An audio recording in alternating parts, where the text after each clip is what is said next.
Ki khubor ka Batesi TV. Ka umdi basnyam bat penjaslian.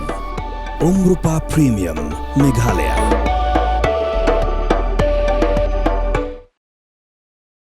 Lampang jong ka yeng dorbar tho ang ke jela.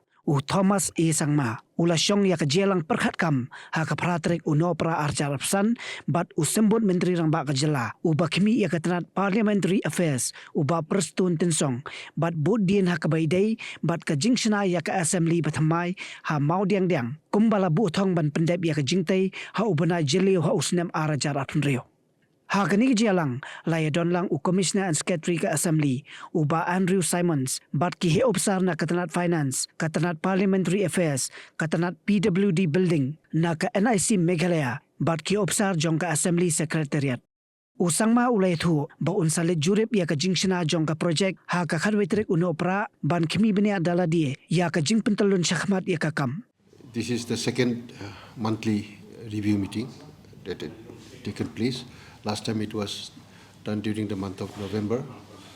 And I'm happy to also share that the meeting was very productive. And we have seen that after having this kind of review meetings, the progress of work can also be seen and recorded accordingly, and what needs to be done during the course of this construction, the ongoing construction. So we have come to a few decisions, like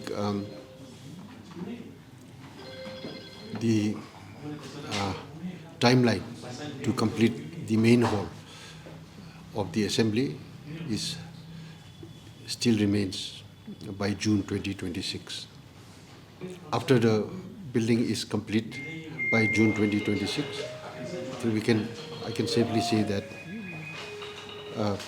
assembly sessions can be immediately held in the new premises, the new building.